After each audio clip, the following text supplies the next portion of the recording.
Les grilles dorées de la propriété s'ouvrirent lentement, comme si elles hésitaient à révéler les secrets cachés derrière leurs barreaux. La Mercedes noire glissa silencieusement sur l'allée de gravier, ses phares perçant l'obscurité naissante de cette soirée d'automne. Au volant, Marcus Delacroix serrait le cuir de son volant jusqu'à en blanchir ses jointures. 8 mois, 8 longs mois qu'il avait fui cette demeure, fui ses souvenirs, fui la douleur qui le rongeait depuis que sa bien-aimée Isabelle avait disparu de sa vie. Le voyage autour du monde n'avait été qu'une tentative désespérée de échapper à la réalité. Tokyo, Sydney, New York. Chaque ville visitée portait en elle l'espoir vain d'effacer l'écho de sa voix, le parfum de ses cheveux dorés, la douceur de son rire cristallin. Mais la douleur l'avait suivi partout. Fidèle compagne de ses nuits blanches dans des hôtels de luxe où le confort matériel ne parvenait jamais à combler le vide béant de son cœur. Maintenant, alors que les tours de sa demeure se dessinaient dans la pénombre, Marcus sentait son estomac se nouer. Il avait laissé derrière lui ses 2 enfants, Emma, sa petite princesse de 6 ans aux boucles dorées héritée de sa mère, et petit Gabriel, ce bébé fragile dont la naissance avait coïncidé avec la perte tragique d'Isabelle. Comment avait-il pu les abandonner dans un moment si crucial? La culpabilité, elle, étreignait, mais il avait cru sincèrement que Véronique, sa nouvelle épouse, saurait s'occuper d'eux mieux que lui dans l'état de détresse où il se trouvait. Véronique, cette femme élégante et raffinée qu'il avait épousée peut-être trop précipitamment, dans un élan de solitude et de désespoir. Elle lui avait semblé être la solution parfaite, cultivée, patiente, apparemment dévouée aux enfants. Lors de leur fiançailles, elle avait montré tant d'affection envers Emma et Gabriel qu'il avait cru voir en elle une mère de substitution idéale. N'avait-elle pas insisté pour qu'ils prennent ce voyage, affirmant qu'elle s'occuperait de tout en son absence? La voiture s'arrêta devant le perron principal. Les fenêtres de la maison brillaient d'une lumière chaude et accueillante, mais quelque chose dans cette scène parfaite troublait Marcus. Un détail qu'il n'arrivait pas à définir, une dissonance subtile qui éveillait son instinct paternel, endormi depuis des mois. Il coupa le moteur et resta quelques instants immobile, observant les façades familières de sa demeure.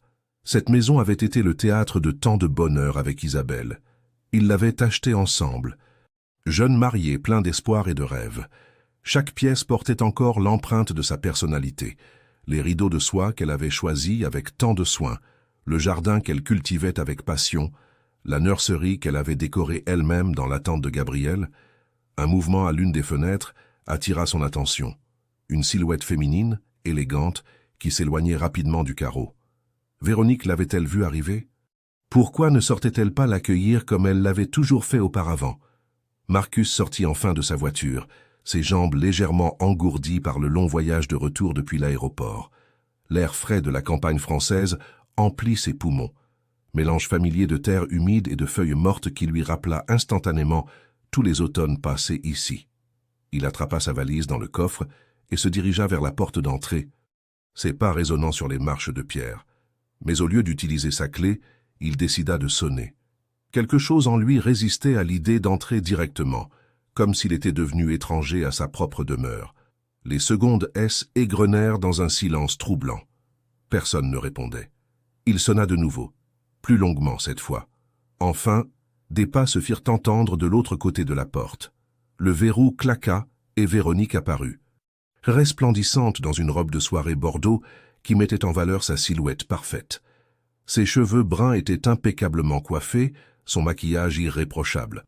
Mais Marcus remarqua immédiatement quelque chose d'étrange dans son expression, une surprise qui semblait forcée, un sourire qui ne touchait pas ses yeux verts. « Marcus, mon chéri, quelle surprise! Tu ne m'avais pas dit que tu rentrais aujourd'hui » s'exclama-t-elle en s'approchant pour l'embrasser. Il se laissa faire, troublé par cet accueil. N'avait-il pas envoyé un message hier pour annoncer son retour? Il était certain de l'avoir fait, mais peut-être que dans sa hâte de rentrer, il avait oublié. « Où sont les enfants ?» demanda-t-il immédiatement, son instinct paternel reprenant ses droits. « Oh, ils dorment déjà, mon amour. Tu sais comme les petits ont besoin de leur routine. » Emma s'est couchée tôt. Elle était épuisée après sa journée d'école. Et Gabriel fait ses nuits maintenant. C'est merveilleux. Marcus fronça les sourcils. Il était à peine 20 heures, bien trop tôt pour qu'Emma soit couchée. Sa fille avait toujours été une couche-tard, préférant lire des histoires jusqu'à des heures tardives, et quelque chose dans le ton de Véronique sonnait faux, trop enjoué, trop précipité. « J'aimerais les voir, » dit-il en posant sa valise dans l'entrée. « Bien sûr, bien sûr. Mais tu dois être épuisé par ce long voyage. Viens d'abord te détendre. J'ai préparé ton whisky préféré au salon. Nous avons tant de choses à nous raconter. » Elle glissa son bras sous le sien avec une familiarité étudiée, tentant de l'entraîner vers le salon. Mais Marcus résista doucement, son regard scrutant les environs. La maison lui paraissait différente, bien qu'il ne parvienne pas à identifier précisément ce qui avait changé. L'atmosphère était plus froide, plus silencieuse qu'avant. Où étaient les rires d'Emma qui résonnaient habituellement dans les couloirs? Où étaient les babillages de Gabriel? « Les enfants me manquent, Véronique. Je veux d'abord les embrasser, même s'ils dorment, juste les voir. » Un éclair passa dans les yeux de sa femme, si bref qu'il faillit le manquer. De l'agacement, de la peur. Elle reprit instantanément son sourire parfait. « Naturellement, mon chéri, tu es leur père, après tout. Mais sois discret, surtout avec Gabriel. Il a eu du mal à s'endormir ce soir. » Marcus hocha la tête et se dirigea vers l'escalier de marbre qui menait aux étages. Chaque marche lui semblait peser plus lourd que la précédente, comme si quelque chose tentait de le retenir. Derrière lui, il entendait les pas de Véronique qui le suivait, probablement pour s'assurer qu'il ne réveillerait pas les enfants. Au premier étage, il s'arrêta devant la porte d'Emma. Sa main se posa sur la poignée dorée, hésitante.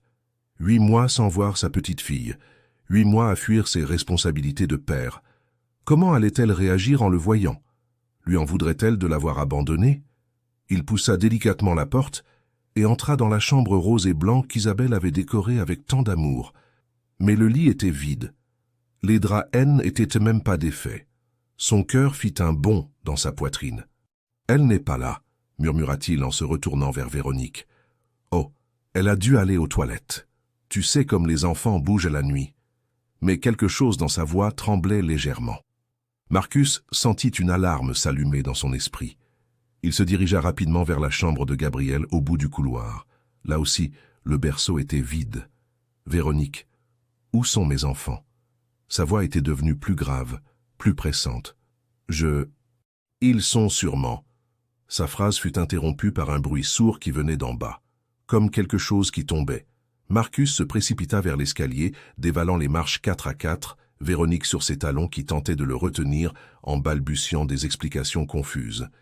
Ce qu'il découvrit dans le couloir du rez-de-chaussée lui glaça le sang et marqua le véritable début de son retour à la réalité. Sur le sol froid du marbre du couloir, recroquevillé comme un petit animal blessé, Emma serrait contre sa poitrine frêle le corps de son petit frère Gabriel. Ses boucles dorées, autrefois si soigneusement coiffées par Isabelle, pendaient maintenant en mèches ternes et emmêlées. Ses vêtements, qui ressemblaient en plus à des haillons qu'aux jolies robes qu'elle portait autrefois, témoignaient d'une négligence qui serra le cœur de Marcus comme un étau. Mais ce qui le bouleversa le plus profondément, ce fut l'expression de terreur pure dans les yeux bleus de sa fille quand elle le vit apparaître en haut des marches. Au lieu de la joie qu'il espérait retrouver, au lieu du « papa » joyeux qu'il avait tant désiré entendre pendant ses longues nuits d'exil, il ne vit que de la peur.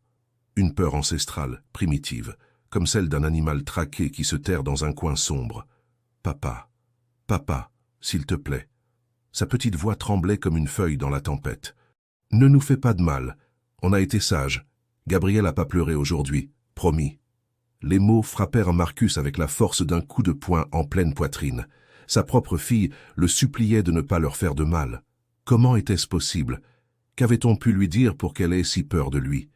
Il s'agenouilla lentement sur le sol, tentant de ne pas effrayer davantage la petite fille.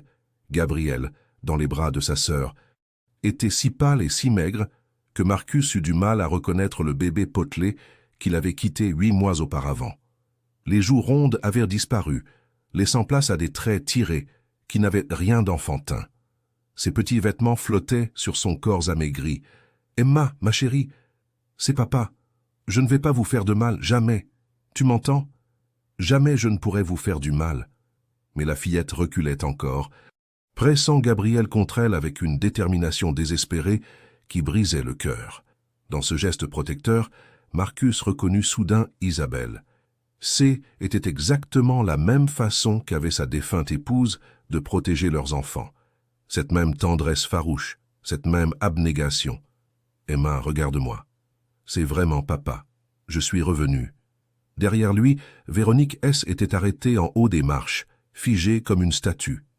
Marcus pouvait sentir son regard dans son dos, mais il n'osait pas se retourner, de peur de rompre le fragile contact qu'il tentait de établir avec sa fille.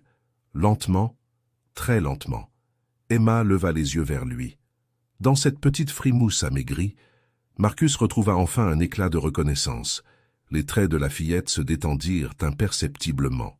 « Papa, c'est vraiment toi ?» murmura-t-elle, sa voix à peine audible. « Oui, ma petite étoile, c'est moi. Je suis là maintenant. » Il tendit prudemment la main vers elle, et après une hésitation qui lui parut durer une éternité, Emma laissa échapper un sanglot et se jeta dans ses bras, Gabriel toujours serré contre elle. Marcus les enveloppa tous les deux dans une étreinte désespérée, sentant leur petit corps trembler contre le sien. « Papa, j'ai eu si peur. Je croyais que tu reviendrais plus jamais. Chut, ma chérie. Papa est là maintenant. Tout va bien, mais rien n'allait bien. » Tandis qu'il berçait ses enfants, Marcus remarquait 1000 détails alarmants. Les cheveux d'Emma étaient sales et emmêlés, comme si personne ne s'en était occupé depuis des semaines. Ses petites mains étaient glacées et étrangement sales. Gabriel, lui, était si léger dans ses bras qu'il semblait ne rien peser. Sa respiration était faible et irrégulière. « Les enfants, qu'est-ce que vous faites là? Vous devriez être dans vos lits. » La voix de Véronique claqua soudain derrière eux, froide et autoritaire. Instantanément, Emma se raidit dans les bras de Marcus et Gabriel émit un petit gémissement de peur. La transformation fut si brutale que Marcus en resta saisi. Sa fille, qui commençait tout juste à se détendre, redevint cette petite chose terrifiée qu'il avait trouvée sur le sol. Marcus se retourna lentement, tenant toujours ses enfants contre lui. Véronique se tenait en haut des marches, et pour la première fois depuis son retour, il la vit vraiment. Le masque de perfection était tombé, ses traits étaient durs, ses yeux brillaient d'une colère mal contenue. Ses poings étaient serrés le long de son corps, dans une attitude qui n'avait rien de maternel. « Ils étaient censés dormir, n'est-ce pas ?» dit Marcus d'une voix dangereusement calme. « Bien sûr, ces petits monstres n'en font que à leur tête. Dès que j'ai le dos tourné, ils sortent de leur chambre. Je ne sais plus quoi faire d'eux, Marcus. Ils sont tellement difficiles depuis ton départ. » Petit monstre. Le terme resta suspendu dans l'air comme une gifle. Marcus sentit la rage monter en lui, une rage froide et méthodique qu'il ne s'était jamais connue. Comment osait-elle appeler SES enfants des monstres? « Difficile ?» répéta-t-il, sa voix devenant de plus en plus grave. « En quoi un bébé de 8 mois et une fillette de 6 ans peuvent-ils être difficiles, Véronique? »« Tu ne comprends pas, Marcus. Tu n'étais pas là. Tu n'as pas vu comme ils ont été capricieux, désobéissants. Emma refuse de manger. Gabriel pleure tout le temps. J'ai fait de mon mieux, mais maman disait qu'il faut pas mentir. » La petite voix d'Emma interrompit les explications de Véronique comme un couperet. La fillette S était détachée des bras de son père et le regardait avec une détermination nouvelle dans les yeux. Ces quelques mots, prononcés avec une simplicité enfantine, résonnèrent comme une accusation. Le silence qui suivit fut assourdissant. Véronique ouvrit la bouche, puis la referma, visiblement prise au dépourvu. Marcus sentit quelque chose se briser définitivement en lui. Sa fille de 6 ans venait d'accuser sa belle-mère de mensonge avec le naturel terrible de l'innocence. « Emma, ma chérie, » dit-il en s'agenouillant de nouveau à sa hauteur, « peux-tu me dire où vous dormiez cette nuit ?» La fillette jeta un regard craintif vers Véronique, puis murmura si bas que Marcus dut se pencher pour l'entendre. Dans le placard sous l'escalier, Véronique dit qu'on fait trop de bruit dans nos chambres. Le monde de Marcus S. écroulait. Le placard sous l'escalier était un réduit sombre et humide, où Isabelle rangeait parfois les décorations de Noël. L'idée que ses enfants aient pu dormir là-dedans lui donnait la nausée. « Et vous mangez quoi, mes chéris ?» Des fois, Véronique nous donne du pain. Quand on est sage, Gabriel, il boit plus beaucoup son lait. Il est trop faible. Chaque révélation était un coup de poignard. Marcus se releva, tenant Gabriel d'un bras et la main d'Emma de l'autre. Ses jambes tremblaient sous le choc, mais une détermination d'acier s'emparait de lui. « Véronique, dit-il sans la regarder, je veux que tu descendes, maintenant. Marcus, tu ne comprends pas. Ces enfants sont manipulateurs. Ils racontent n'importe quoi pour attirer l'attention. Descends !» Le cri résonna dans toute la maison. Emma sursauta et Gabriel se mit à pleurer d'une voix faible et cassée. Véronique descendit lentement les marches, son visage ayant perdu toute trace de la douceur feinte qu'elle affichait quelques minutes auparavant. Quand elle fut face à lui, Marcus put enfin voir la vraie Véronique, celle qu'elle avait toujours été, probablement, mais qu'elle avait su dissimuler derrière un masque de perfection. Ses yeux verts brillaient d'une lueur mauvaise, ses lèvres étaient pincées dans une expression de mépris à peine contenue. « Tu crois vraiment ces petits menteurs ?» siffla-t-elle. « Tu reviens après 8 mois d'absence et tu oses me juger ? Pendant que tu courais le monde en te lamentant sur ton sort, c'est moi qui me suis occupé de tes précieux enfants. » « T'occuper d'eux ?» Marcus sentait sa voix trembler de rage contenue. « Tu appelles ça s'occuper d'eux, les affamer, les faire dormir dans un placard ? Ils exagèrent, tu sais comme les enfants dramatisent tout. » Mais Marcus N. écoutait plus. Il venait de remarquer quelque chose qui lui glaça le sang. En soulevant légèrement la manche du petit pull d'Emma, il avait aperçu des marques sur son poignet frêle, des marques violacées qui ne pouvaient être que des bleus. Sa vision devint rouge. Dans ce moment, Marcus Delacroix, homme d'affaires millionnaire habitué à contrôler ses émotions dans les négociations les plus tendues, faillit perdre totalement le contrôle. Seule la présence de ses enfants dans ses bras l'empêcha de commettre un geste irréparable. « Comment as-tu osé ?» murmura-t-il d'une voix blanche. « Comment as-tu osé porter la main sur eux ?» Véronique recula d'un pas, réalisant peut-être pour la première fois la gravité de la situation. Le masque tombait complètement, révélant une femme que Marcus ne reconnaissait absolument pas. « Ce ne sont même pas mes enfants !» explosa-t-elle soudain. « Je n'ai jamais voulu de cette responsabilité. C'est toi qui m'as épousée et qui es parti aussitôt en me laissant ces fardeaux. » Le mot résonna comme un coup de tonnerre. Fardeaux. Elle venait d'appeler ses enfants des fardeaux. Marcus sentit quelque chose de définitif se briser en lui, quelque chose qui ne pourrait jamais être réparé. Emma tira discrètement sur la manche de son père. Quand il baissa les yeux vers elle, elle chuchota si bas que seul lui pouvait l'entendre. « Papa, j'ai peur qu'elle nous fasse encore du mal quand tu partiras. » Ces mots achevèrent de détruire les dernières illusions de Marcus. Sa fille de 6 ans vivait dans la terreur constante qu'il reparte, qu'il l'abandonne de nouveau aux mains de cette femme. La culpabilité le submergea comme une vague, mais elle fut immédiatement remplacée par une détermination farouche. Plus jamais.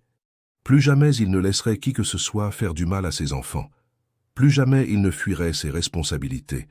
Cette nuit marquait la fin de son exil volontaire et le début de sa véritable renaissance en tant que père. « Vous allez rester dans ma chambre cette nuit », déclara Marcus d'une voix qui n'admettait aucune discussion. Il tenait toujours Gabriel dans ses bras, le petit corps du bébé pesant si peu qu'il en avait le cœur serré, tandis qu'Emma s'accrochait à sa veste comme à une bouée de sauvetage. Véronique eut un rire aigre, qui résonna dans le grand hall comme un éclat de verre brisé. « Vraiment, Marcus, tu crois que c'est la solution ? Dormir tous ensemble comme une petite famille heureuse après 8 mois d'absence ? Ces enfants ont besoin de discipline, pas de cajolerie. La seule chose dont mes enfants ont besoin, c'est de être protégés. Et visiblement, pas par toi. » Il se dirigea vers l'escalier, mais Véronique lui barra le passage, ses yeux verts étincelant d'une rage qui ne se cachait plus. « Tu ne peux pas me traiter comme ça. J'ai des droits dans cette maison. Nous sommes mariés, Marcus, au cas où tu l'aurais oublié pendant tes petites vacances autour du monde. » « Des droits ?»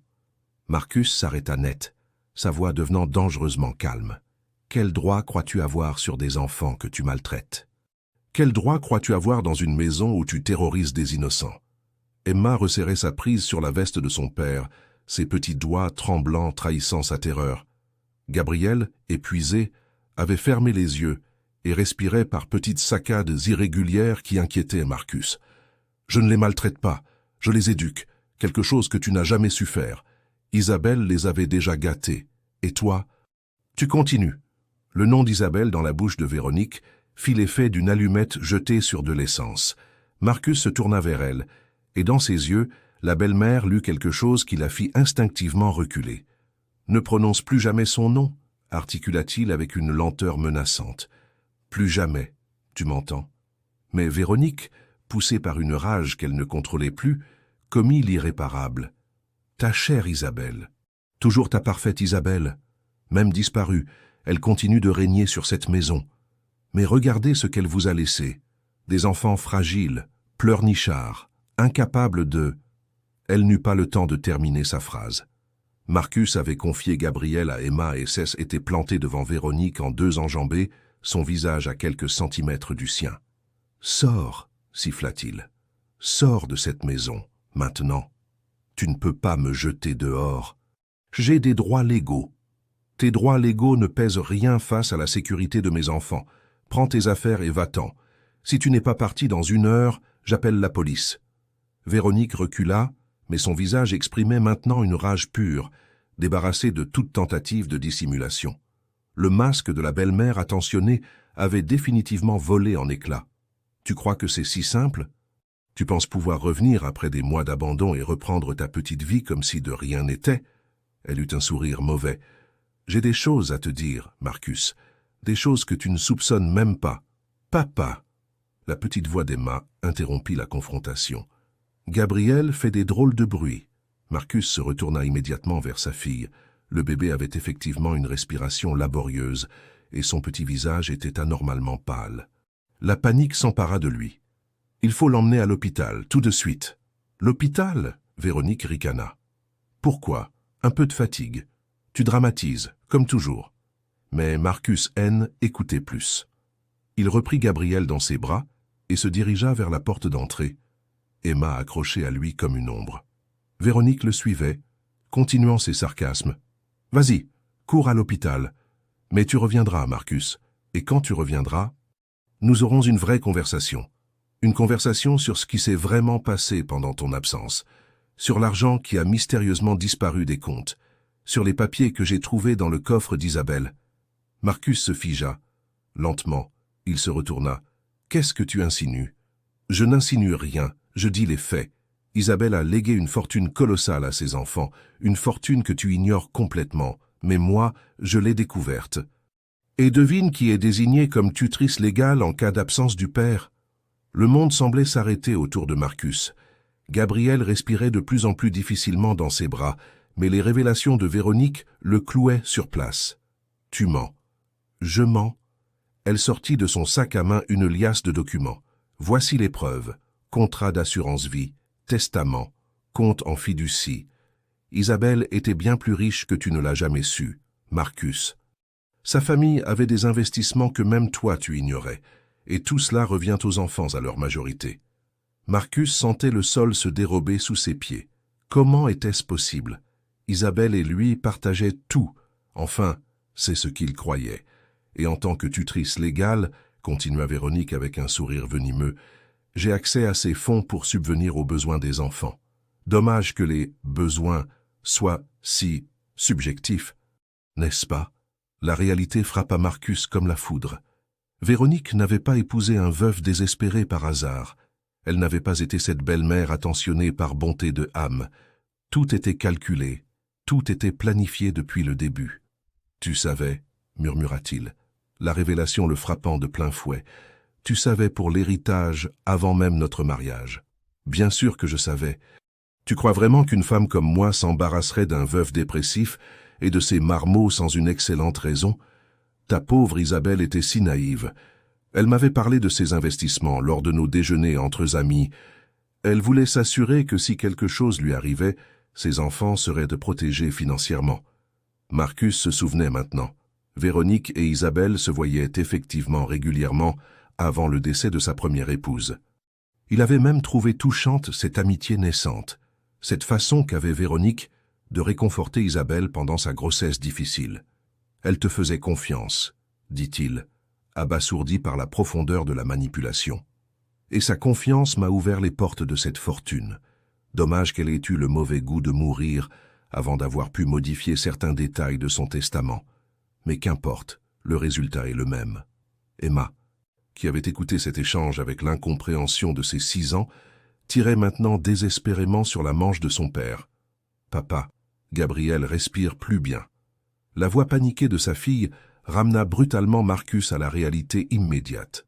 Son fils avait besoin de soins médicaux urgents. Le reste pouvait attendre. « Monte dans la voiture, Emma. Tout de suite. » Il se dirigea vers sa Mercedes, mais Véronique le suivait, visiblement décidée à vider son sac. « Tu ne peux pas fuir encore une fois, Marcus. Pas maintenant que tu sais la vérité. Cette fortune, j'y ai légalement accès. Et si tu veux récupérer tes enfants, il va falloir négocier. » Marcus installa Emma sur la banquette arrière et plaça délicatement Gabriel dans son siège auto. Le bébé était maintenant presque inconscient, sa respiration de plus en plus laborieuse. Négocier? Il se retourna vers Véronique, et dans ses yeux, elle lut une détermination qu'elle n'y avait jamais vue. « Il n'y aura aucune négociation. Ces enfants sont miens. Cette maison est mienne. Et toi, tu n'es plus rien dans notre vie. Légalement, tu te trompes. J'ai des droits. Tes droits s'arrêtent là où commence la maltraitance. Et j'ai des témoins maintenant. » Il monta dans sa voiture et démarra en trombe, laissant Véronique seule sur les marches du perron. Dans le rétroviseur, il la vit gesticuler et crier. Mais il n'entendait plus rien. Seul comptait la respiration difficile de Gabriel et la petite main d'Emma qui serrait la sienne par-dessus le siège. « Papa, tu vas plus repartir ?» demanda sa fille d'une voix tremblante. « Jamais, ma chérie. Plus jamais je ne vous laisserai. » Mais tandis qu'il fonçait vers l'hôpital, Marcus réalisait que la bataille ne faisait que commencer. Véronique avait peut-être des droits légaux, mais lui avait quelque chose de plus puissant, l'amour d'un père et la détermination de protéger ses enfants, coûte que coûte. Et quelque part dans sa mémoire, une petite voix lui soufflait qu'il y avait peut-être quelqu'un qui pourrait l'aider, quelqu'un qui avait connu Isabelle aussi bien que lui et qui n'avait jamais approuvé ce mariage précipité avec Véronique. Madame Dubois, l'ancienne gouvernante de la famille, celle que Véronique avait licenciée dès le lendemain de leur mariage, prétextant qu'elle n'avait plus besoin de ses services, celle qui connaissait tous les secrets de la famille Delacroix, vient de dire. Le sourire de Véronique S. élargi, retrouvant soudain une assurance malfaisante. « Oh, tu crois que je me suis contenté de jouer à la nounou pendant tes vacances? J'ai eu le temps d'explorer cette maison, Marcus, d'ouvrir certaines portes, certains tiroirs, certains coffres. » Le sang de Marcus ne fit qu'un tour. Le coffre d'Isabelle contenait tous leurs souvenirs les plus précieux, mais aussi des documents importants concernant l'héritage des enfants. « Tu n'avais pas le droit. »« J'avais tous les droits. Je suis ta femme. Et j'ai découvert des choses très intéressantes, des testaments, des assurances-vie. Savais-tu qu'Isabelle avait modifié son testament juste avant sa disparition? Non, bien sûr que non. Tu étais trop occupé à pleurer sur ton sort pour t'occuper des détails pratiques. » Emma regardait les adultes avec de grands yeux effrayés, serrant Gabriel contre elle avec une détermination touchante. Marcus réalisait que chaque seconde passée dans cette confrontation était une seconde de trop pour son fils malade. « Nous reprendrons cette conversation plus tard, » dit-il en se dirigeant vers sa voiture. « Beaucoup plus tard. »« Oh non, Marcus, nous allons la reprendre maintenant. Tu veux savoir ce qu'Isabelle a légué à ses enfants. Tu veux savoir pourquoi j'ai eu tant de mal à les nourrir convenablement. » Malgré son inquiétude pour Gabriel, Marcus ne put s'empêcher de s'arrêter. Il y avait quelque chose dans le ton de Véronique qui l'alertait, une satisfaction mauvaise, comme si elle détenait un secret qu'elle brûlait de révéler. Qu'est-ce que l'hôpital de Fontainebleau brillait dans la nuit comme un phare d'espoir. Marcus porta Gabriel dans ses bras jusqu'aux urgences pédiatriques, Emma trottinant à ses côtés, ses petites jambes peinant à suivre le rythme de son père. Les portes automatiques s'ouvrirent avec un sifflement, les plongeant dans l'univers aseptisé et rassurant du service médical. « Mon fils, il respire mal. Il ne mange plus depuis des semaines, » balbutia Marcus à l'infirmière de garde, sa voix trahissant une panique qu'il tentait de maîtriser. La professionnelle de santé, une femme d'une 50aine d'années aux cheveux gris et au regard bienveillant, prit immédiatement les choses en main. Elle examina rapidement Gabriel, fronçant les sourcils devant elle état du bébé. « Depuis combien de temps présente-t-il ces symptômes ?» demanda-t-elle en installant l'enfant sur une civière. « Je ne sais pas. Je reviens de voyage. Je viens de découvrir. Et cette petite fille, L'infirmière avait remarqué Emma, qui se tenait en retrait, visiblement épuisée et apeurée. Elle semble également... Elle va bien, s'empressa de dire Marcus, mais l'infirmière secoua la tête. Monsieur, permettez-moi d'être direct. Ces enfants présentent tous les signes de malnutrition. Votre fils souffre de déshydratation sévère. Et votre fille a perdu beaucoup de poids. Que s'est-il passé? Marcus sentit le monde s'écrouler autour de lui. Malnutrition. Le mot résonnait dans sa tête comme une condamnation. Ses propres enfants avaient souffert de la faim pendant qu'il parcourait le monde, s'apitoyant sur son sort dans des hôtels de luxe. « Je vais devoir signaler cette situation aux services sociaux », continua l'infirmière avec une gentillesse ferme. « C'est la procédure dans ce type de cas. Non, non, vous ne comprenez pas. Ce n'est pas moi. Je viens de rentrer. C'est ma femme qui... » Mais comment expliquer la situation sans paraître encore plus irresponsable? Comment avouer qu'il avait abandonné ses enfants pendant 8 mois à une femme qu'il connaissait à peine? Papa. Emma tira sur sa manche. Dis-leur pour Véronique. Dis-leur qu'elle nous donnait pas à manger. L'infirmière se tourna vers la fillette avec une attention particulière. Comment t'appelles-tu, ma chérie? Emma. Et lui, c'est Gabriel. Véronique. Elle dit qu'on mérite pas de manger quand on fait des bêtises. Mais moi, j'ai pas fait de bêtises. La voix de la petite fille se brisa sur ces derniers mots. L'infirmière échangea un regard lourd de sens avec Marcus. « Monsieur, nous allons nous occuper de vos enfants. Mais j'ai bien peur que vous ayez des questions à affronter.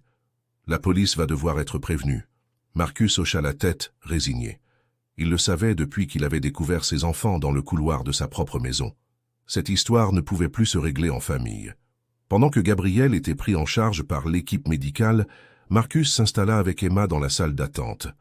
La fillette S était endormie contre lui, épuisée par les émotions de la soirée. Il caressa doucement ses cheveux emmêlés, se promettant silencieusement de rattraper le temps perdu.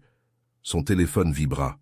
Un message de Véronique. « Tu crois que tu peux m'échapper comme ça? J'ai des avocats, Marcus, de très bons avocats. Nous nous reverrons bientôt. » Il effaça le message sans répondre. Puis, après une hésitation, il composa un numéro qu'il n'avait pas appelé depuis des mois. « Allô ?» La voix de Madame Dubois était ensommeillée. Mais elle se réveilla instantanément en reconnaissant son interlocuteur. « Madame Dubois, c'est Marcus Delacroix. Je suis désolé de vous appeler si tard, mais... Monsieur Marcus, mon Dieu, j'espérais que vous appelleriez. Comment vont les petits? J'ai essayé de prendre de leurs nouvelles, mais cette femme, cette Véronique, elle m'a interdit de les voir. » La voix de l'ancienne gouvernante trahissait une inquiétude profonde. Marcus sentit une lueur d'espoir naître en lui. « Madame Dubois, j'ai besoin de vous voir. C'est urgent. Les enfants, ils vont mal, très mal. Je sais, monsieur Marcus, je sais depuis des mois. J'ai tout vu, tout entendu. Cette femme, ce qu'elle a fait à ces pauvres petits anges. Vous savez? Mais comment? J'ai mes sources dans le quartier. La jardinière, Madame Petit, elle a vu des choses. Elle m'a raconté. Et puis, il y a autre chose. Quelque chose que vous devez absolument savoir sur cette Véronique. Quelque chose que j'aurais dû vous dire avant votre mariage, mais j'avais peur que vous ne me croyiez pas. » Marcus sentit son cœur s'accélérer. « De quoi parlez-vous? » « Pas au téléphone, monsieur Marcus. Retrouvons-nous demain matin, chez moi, et amenez Maître Rousseau, votre avocat. Vous allez en avoir besoin. » Elle raccrocha, laissant Marcus avec 1000 questions en suspens. Mais pour la première fois depuis son retour, il sentait qu'il n'était plus seul dans cette bataille. L'infirmière revint vers lui quelques heures plus tard, Emma toujours endormie dans ses bras. « Votre fils va s'en sortir », annonça-t-elle avec un sourire rassurant. « Nous l'avons réhydraté et nourri. Avec des soins appropriés, il devrait rapidement reprendre du poids. Mais monsieur Delacroix, ces enfants ont vécu un traumatisme. Il faudra du temps, de la patience, et probablement un suivi psychologique. Tout ce qu'il faudra, murmura Marcus. Je ferai tout ce qu'il faudra. L'inspecteur Moreau souhaite vous parler avant votre départ. C'est juste une formalité, pour comprendre la situation. L'inspecteur Moreau était un homme d'une 40aine d'années, au regard perçant mais bienveillant. Il écouta le récit de Marcus sans l'interrompre, prenant des notes méticuleuses. « Cette Véronique Leblanc, dit-il finalement. Nous allons nous renseigner sur elle. Avez-vous des preuves de maltraitance? les marques sur les poignets d'Emma, et Madame Dubois, notre ancienne gouvernante, semble avoir des informations importantes. Nous la contacterons. En attendant, je vous conseille fortement de ne pas rester seul avec vos enfants pour les prochains jours. Cette femme pourrait tenter quelque chose. Marcus hocha la tête. Il avait déjà pensé à emmener les enfants chez ses parents, en Normandie. Le temps que la situation se clarifie. Mais d'abord, il devait voir Madame Dubois. Il devait comprendre qui était vraiment Véronique et ce qu'elle avait réellement fait pendant son absence. Le lendemain matin, Marcus déposa Emma et Gabriel chez ses parents, après avoir expliqué la situation à sa mère. Cette dernière, bouleversée, promit de veiller sur eux comme sur la prunelle de ses yeux. Madame Dubois habitait un petit pavillon fleuri dans la banlieue de Fontainebleau. Quand elle ouvrit la porte, Marcus fut frappé par son air fatigué. Cette femme de 60 ans, qui avait été comme une seconde mère pour lui et Isabelle, semblait avoir vieilli de 10 ans en quelques mois. « Monsieur Marcus, enfin, entrez, entrez. Maître Rousseau vous attend déjà. » L'avocat de la famille, un homme distingué aux cheveux blancs, se leva en voyant Marcus.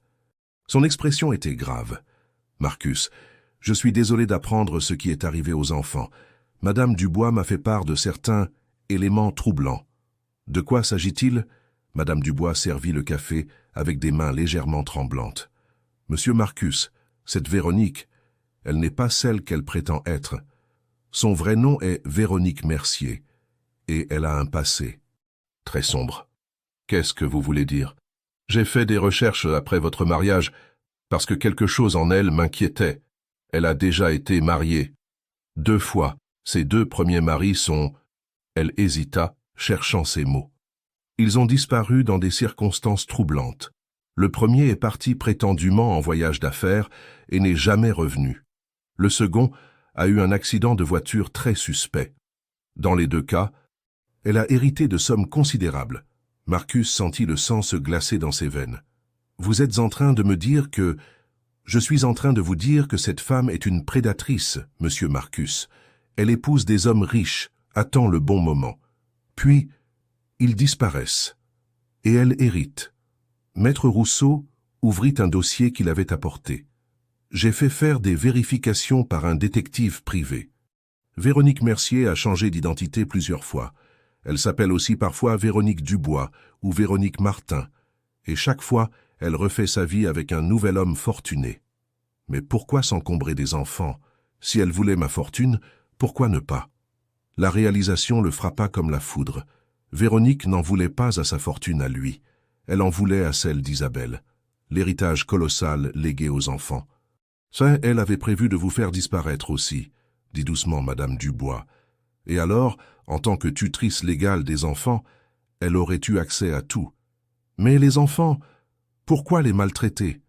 Pourquoi prendre le risque? »« Parce qu'elle les déteste, » répondit Madame Dubois avec une tristesse infinie.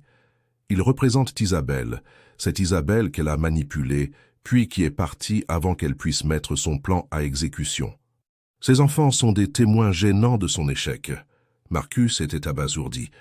Comment avait-il pu être si aveugle? Comment avait-il pu confier ses enfants à une telle femme? « Il y a autre chose, » continua Maître Rousseau.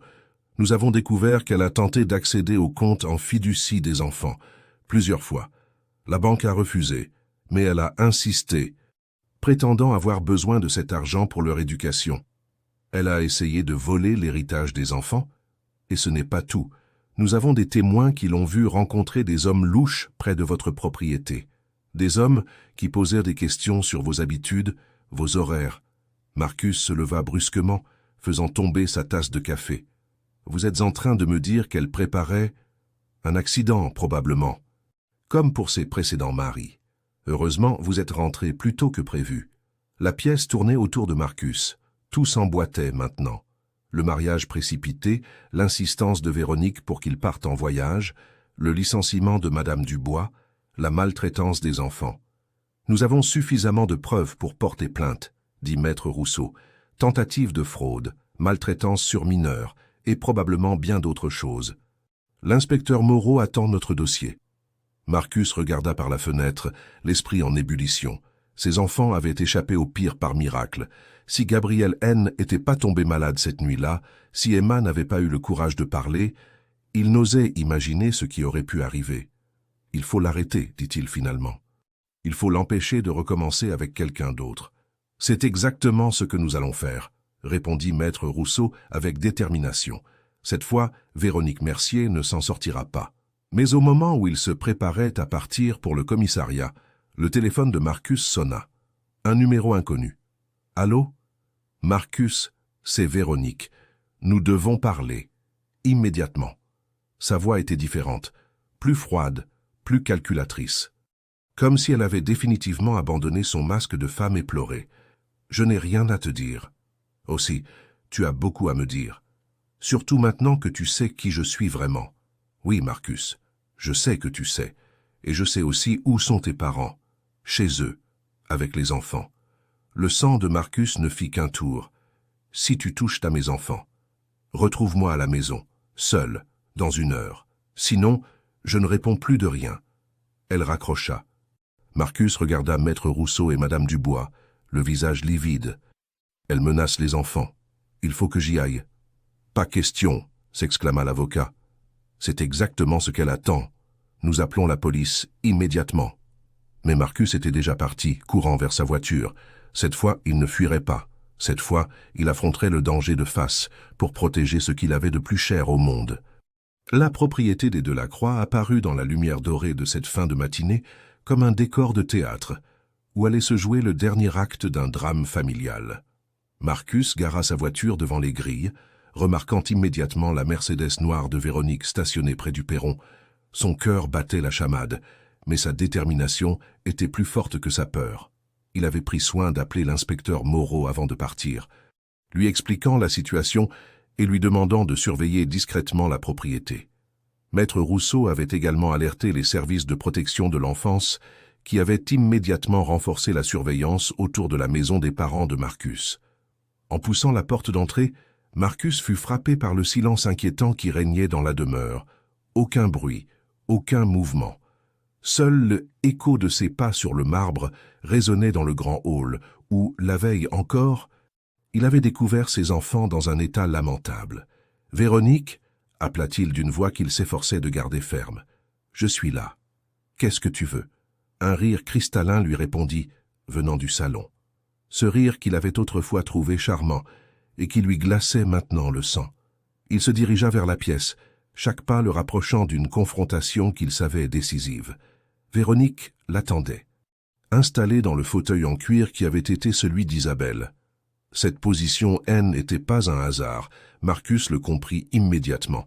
Elle portait une robe noire élégante et ses cheveux étaient parfaitement coiffés, comme si elle se préparait pour une occasion spéciale. Sur la table basse devant elle étaient étalés des documents, des photos, et quelque chose qui fit bondir le cœur de Marcus, le carnet intime d'Isabelle, celui qu'elle tenait pendant sa grossesse. « Assieds-toi, Marcus, » dit-elle d'une voix mielleuse qui contrastait avec la froideur de ses yeux. « Nous avons tant de choses à nous dire. Où sont mes enfants? Tu as dit que tu savais où ils étaient. Tes enfants sont en sécurité, pour l'instant. » Elle caressa la couverture du carnet d'Isabelle avec une tendresse feinte. « Savais-tu que ta chère épouse tenait un journal? Elle y raconte des choses fascinantes. » Marcus s'avança, la rage montant en lui à la vue de ses mains impures qui touchèrent les souvenirs les plus précieux d'Isabelle. « Rends-moi ça. Tu n'as pas le droit. »« Oh, mais j'ai tous les droits. Je suis ta femme, légalement. Et ce journal, il contient des informations qui vont t'intéresser. Par exemple, savais-tu qu'Isabelle doutait de toi vers la fin? Qu'elle pensait que tu la trompais. Tu mens. » Véronique ouvrit le carnet à une page marquée d'un signet et lut d'une voix théâtrale « Marcus rentre de plus en plus tard du bureau. Il évite mon regard quand je lui parle de l'avenir. J'ai peur qu'il ne veuille plus de cette vie avec moi et les enfants. Cette femme, Véronique, qui vient déjeuner si souvent, elle regarde Marcus d'une façon qui me met mal à l'aise. » Chaque mot était comme un coup de poignard pour Marcus. Il se souvenait de cette période, juste avant la naissance de Gabriel. Isabelle était devenue fragile, sujette aux doutes et aux inquiétudes. Il avait pensé que était normal chez une femme enceinte. Tu as manipulé Isabelle, tu as semé le doute dans son esprit. J'ai simplement été une amie attentive, répondit Véronique avec un sourire froid. Une amie qui l'écoutait quand son mari était trop occupé pour le faire, une amie qui lui tendait la main quand elle se sentait abandonnée. Marcus réalisait l'ampleur de la manipulation. Véronique avait commencé son travail de sape bien avant la disparition d'Isabelle, s'immisçant dans leur couple, profitant de la vulnérabilité de sa femme enceinte. Et maintenant, qu'est-ce que tu veux? De l'argent? Tu peux tout prendre et disparaître de nos vies. Véronique se leva gracieusement et se dirigea vers la fenêtre qui donnait sur le jardin qu'Isabelle avait tant aimé. L'argent? Marcus, tu me sous-estimes. Je ne veux pas seulement l'argent. Je veux cette vie, cette maison, cette position sociale. Et pour ça, il faut que tu disparaisses. Définitivement. La menace était claire, prononcée avec un calme terrifiant. Marcus sentit ses poils se hérisser. « Tu es folle. »« Folle ?» Elle se retourna, et dans ses yeux verts, Marcus vit une lueur de démence qu'il n'avait jamais remarquée auparavant. « Non, Marcus, je suis méthodique. J'ai passé des années à planifier cette vie. D'abord, me rapprocher d'Isabelle, gagner sa confiance, apprendre tous les secrets de votre famille. Puis, quand elle a disparu si opportunément... » « Opportunément ?» Marcus se figea. « Qu'est-ce que tu veux dire ?» Le sourire de Véronique s'élargit, révélant une satisfaction malfaisante. « Ma pauvre Isabelle, si fragile, si vulnérable pendant sa grossesse, elle faisait tellement confiance à son amie Véronique, surtout quand cette amie lui proposait des tisanes naturelles pour l'aider à mieux dormir. » L'horreur de la révélation frappa Marcus comme la foudre. Isabelle N n'était pas partie naturellement. Elle avait été empoisonnée. Lentement, sûrement, par cette femme qu'elle considérait comme une amie. « Tu l'as tuée, » murmura-t-il, sa voix à peine audible. « J'ai accéléré les choses. Elle était déjà faible, déjà malade. J'ai simplement aidé la nature à suivre son cours. Et le petit Gabriel a eu la chance de survivre. Dommage, cela compliquait mes plans. » Marcus sentit une rage primitive s'emparer de lui. Cette femme avait tué sa bien-aimée Isabelle. Elle avait orpheliné ses enfants. Elle avait détruit sa famille. Pourquoi me raconter tout ça? Pourquoi avouer? Parce que tu vas disparaître, Marcus, et les enfants aussi, probablement.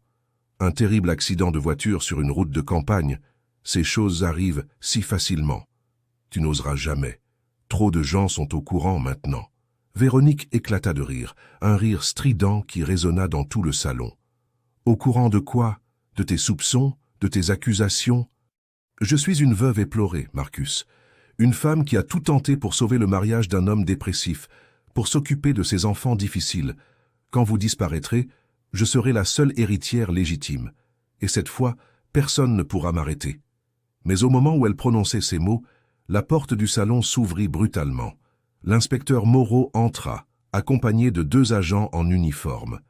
Derrière eux, Maître Rousseau et Madame Dubois apparurent. Cette dernière tenant un petit enregistreur digital à la main. « Madame Mercier, » dit l'inspecteur d'une voix ferme, « vous êtes en état d'arrestation pour tentative d'empoisonnement, maltraitance sur mineur et complot en vue de commettre un acte criminel. » Le visage de Véronique se décomposa instantanément. L'assurance qu'elle affichait quelques secondes auparavant s'évanouit, remplacée par une panique qu'elle ne parvenait plus à dissimuler. « Vous n'avez aucune preuve. Ce sont des accusations ridicules. » Madame Dubois s'avança, brandissant l'enregistreur. « Nous avons toutes vos confessions, madame. Chaque mot que vous venez de prononcer a été enregistré, y compris vos aveux concernant madame Isabelle. » Marcus regardait la scène avec un mélange de soulagement et d'incrédulité. Comment avait-il fait pour arriver si vite? Comment avait-il su? « Nous vous avons suivi depuis ce matin, » expliqua l'inspecteur Moreau comme s'il lisait dans ses pensées. « Maître Rousseau nous avait prévenu de vos menaces. Nous avons installé des micros dans cette pièce pendant que vous étiez à l'extérieur. » Véronique reculait vers la fenêtre, cherchant désespérément une issue, mais les agents l'encerclaient méthodiquement. « Vous ne comprenez pas !» cria-t-elle soudain, son masque de femme raffinée tombant définitivement. « Cette famille avait tout ce que j'ai toujours voulu. Cette maison, cette fortune, cette position sociale.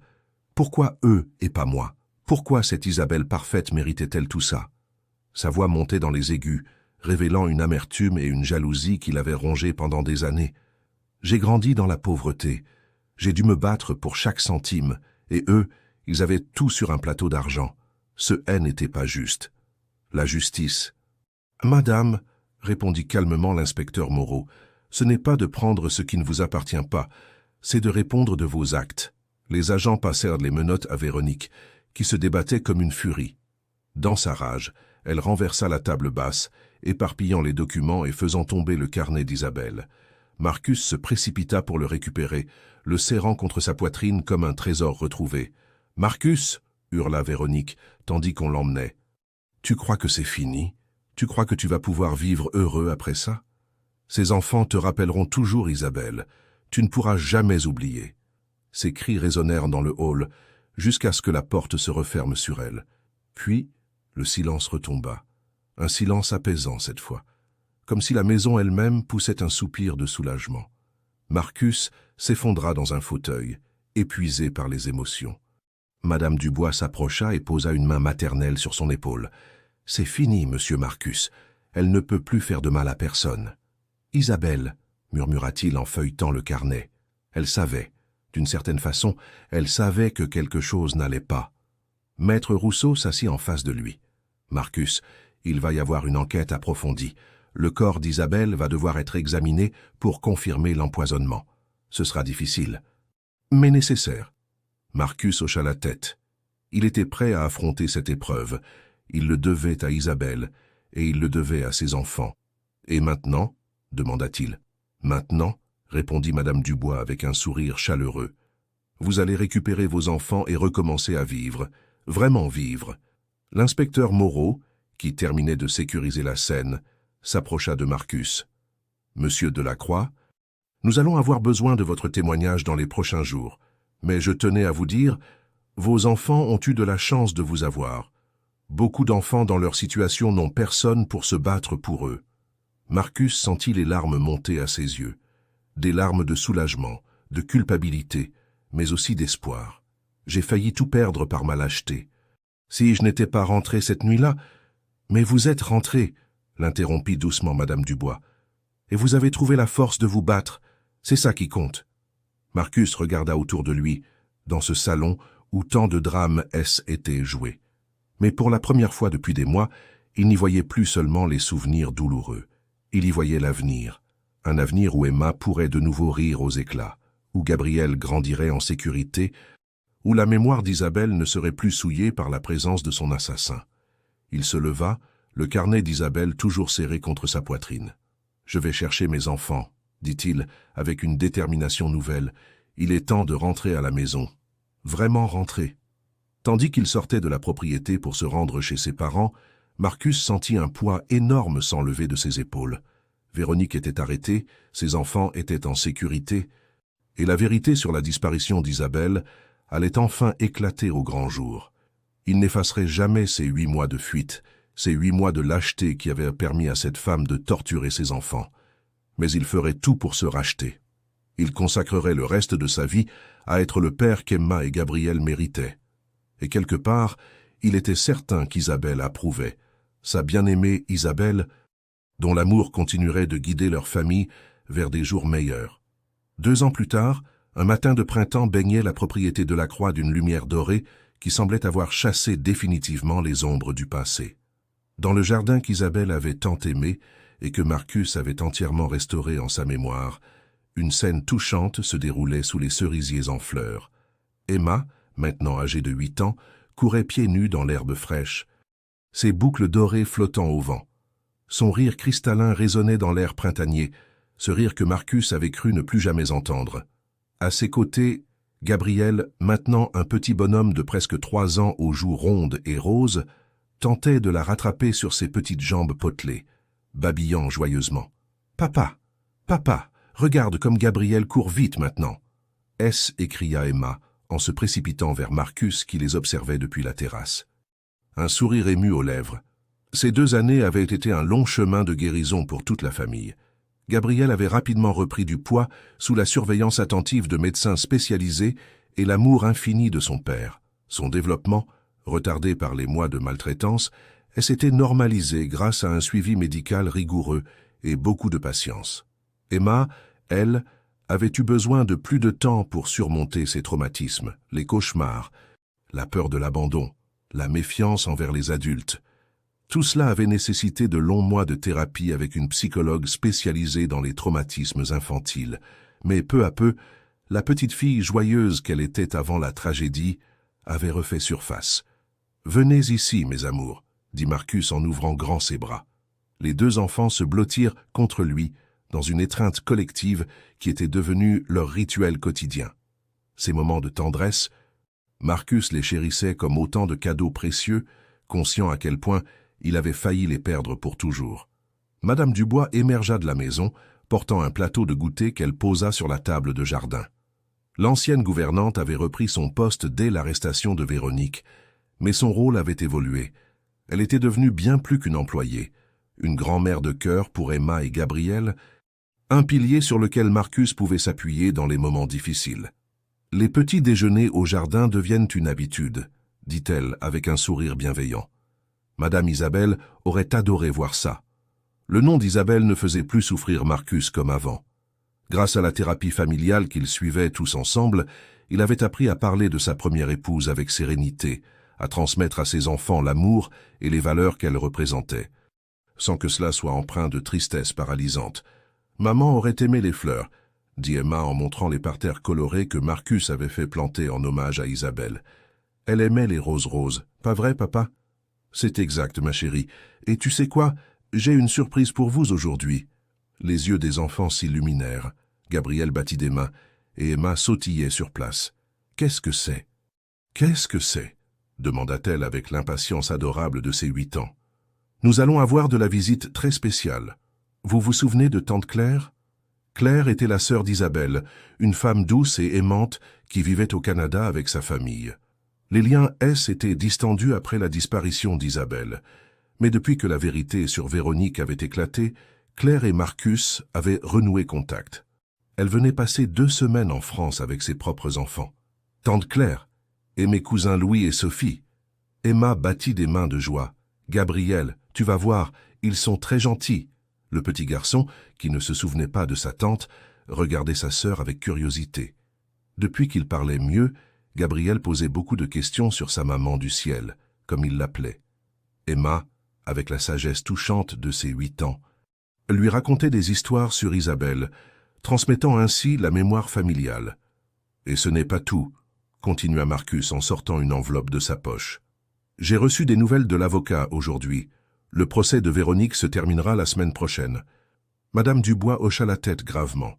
Le procès avait duré 6 mois, révélant au grand jour l'ampleur des crimes de Véronique Mercier. L'autopsie d'Isabelle avait confirmé l'empoisonnement progressif et les enquêtes sur ses précédents mariages avaient révélé un schéma similaire. Elle avait été condamnée à la réclusion criminelle à perpétuité pour assassinat et tentative d'assassinat. « Est-ce que ça veut dire que la méchante dame ne reviendra jamais ?» demanda Emma avec cette façon directe qu'ont les enfants d'aller à l'essentiel. « Non, ma chérie, elle ne reviendra jamais. Nous sommes en sécurité maintenant. Pour toujours. » Emma sembla réfléchir profondément. Puis elle prit la main de son père. « Papa, je suis contente que tu sois revenu cette nuit-là. Si tu n'étais pas revenu... » Marcus s'agenouilla à sa hauteur, ému par la maturité de sa fille. « Moi aussi, ma petite étoile, et tu sais quoi, plus jamais je ne partirai. Plus jamais je ne vous laisserai. C'est une promesse. Une promesse de papa. » Gabriel avait appris cette expression et la trouvait très solennelle. « Une promesse de papa !» Les enfants se jetèrent dans ses bras et Marcus les serra fort, respirant le parfum de leurs cheveux, sentant la solidité de leur petit corps contre le sien. Ces enfants qui avaient failli lui être arrachés pour toujours étaient maintenant sa force, sa raison de vivre, son avenir. L'après-midi passa dans une atmosphère de bonheur tranquille. Emma dessinait sous les arbres, tandis que Gabriel construisait des châteaux de sable dans le bac que Marcus avait fait installer pour lui. Madame Dubois tricotait en surveillant les enfants d'un œil bienveillant. Vers 16 heures, une voiture remonta l'allée. Claire en descendit avec ses 2 enfants, Louis, 10 ans, et Sophie, 6 ans. Les retrouvailles furent émouvantes. Claire serra Marcus dans ses bras, les larmes aux yeux. « Je suis si heureuse de voir que vous allez bien, » murmura-t-elle. « Isabelle serait si fière de la façon dont tu élèves ses enfants. »« J'ai encore beaucoup à apprendre, » répondit Marcus avec humilité, mais j'y mets tout mon cœur. Les cousins se retrouvèrent avec la joie naturelle de l'enfance. Gabriel, d'abord timide, se laissa rapidement apprivoiser par Sophie qui avait à peu près son âge. Emma et Louis, eux, redevinrent immédiatement complices. Le soir venu, après un dîner joyeux où les rires fusaient autour de la grande table familiale, Marcus coucha les enfants dans leur nouvelle chambre. Il avait fait entièrement redécorer leurs espaces, chassant tous les souvenirs de l'époque Véronique. Emma avait maintenant une chambre de princesse avec des tons roses et dorés, tandis que Gabriel régnait sur un royaume peuplé de dinosaures et d'aventuriers. « Papa, » dit Emma, alors qu'il l'abordait. « Tu crois que maman nous voit ?» Marcus caressa doucement les cheveux de sa fille. « Je pense qu'elle nous voit, oui, et je pense qu'elle est très heureuse de voir combien vous êtes devenus forts et courageux. Et toi aussi, papa, tu es devenu très courageux. » Ces mots simples touchèrent Marcus plus profondément que n'importe quel compliment d'adulte. De la bouche de sa fille, ils avaient une vérité pure, sans artifice. « Nous nous sommes tous aidés à devenir courageux, » répondit-il en l'embrassant sur le front. Plus tard dans la soirée, Marcus se retrouva seul sur la terrasse avec Claire. Il contemplait le jardin éclairé par la lune, buvant une tisane en silence. « Tu sais, » dit finalement Claire, « Isabelle m'avait écrit juste avant sa disparition. Elle était inquiète, mais pas pour les raisons qu'on pourrait croire. » Marcus se tourna vers elle, intrigué. Elle s'inquiétait pour toi. Elle disait que tu travaillais trop, que tu portais trop de responsabilités sur tes épaules. Elle voulait que vous preniez plus de temps pour profiter des enfants, pour profiter de la vie de famille. Marcus sourit tristement. Elle avait raison. J'y étais tellement absorbé par mes affaires que j'en oubliais l'essentiel. Mais regarde-toi maintenant. Tu as trouvé l'équilibre qu'elle souhaitait pour toi. Tu travailles moins. Tu es plus présent. Isabelle serait vraiment fière. Ces paroles réchauffèrent le cœur de Marcus. Il avait effectivement restructuré sa vie professionnelle, déléguant davantage pour pouvoir se consacrer à ses enfants. L'argent avait perdu de son importance face à la richesse des moments passés en famille. « J'ai une proposition à te faire, » dit Claire après un moment. « Louise et Sophie adorent leurs cousins français. Et moi, j'aimerais me rapprocher de la famille d'Isabelle. Que dirais-tu si nous venions passer tous les étés ici? Et peut-être que vous pourriez venir au Canada pour Noël. » Marcus sourit largement. Les enfants seraient aux anges, et moi aussi. Alors c'est décidé. Nous allons créer de nouveaux souvenirs, tous ensemble, de beaux souvenirs qui honoreront la mémoire d'Isabelle. Cette nuit-là, en se couchant dans sa chambre, Marcus ouvrit le carnet d'Isabelle qu'il gardait maintenant près de son lit.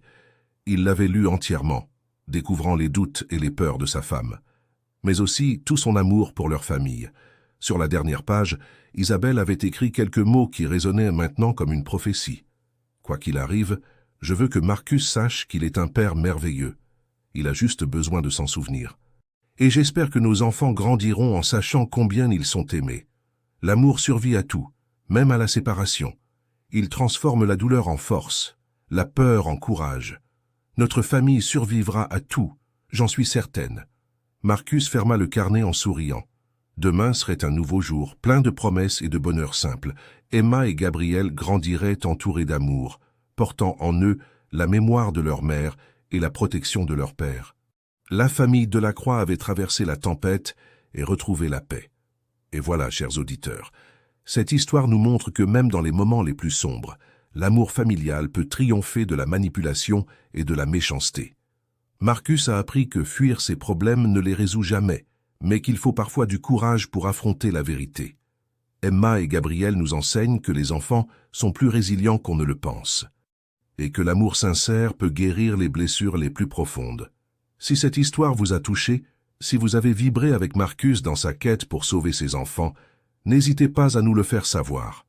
Votre soutien nous encourage à continuer de vous raconter ces histoires qui nous rappellent que l'espoir existe toujours, même dans les moments les plus difficiles. Abonnez-vous à notre chaîne pour ne manquer aucune de nos nouvelles histoires. Laissez-nous un petit pouce en l'air si ce récit vous a plu et surtout, partagez-nous en commentaire quelles émotions vous avez ressenties tout au long de cette aventure familiale. Vos mots sont précieux pour nous, car ils nous montrent que ces histoires trouvent un écho dans vos cœurs. À très bientôt pour de nouvelles aventures pleines d'émotions.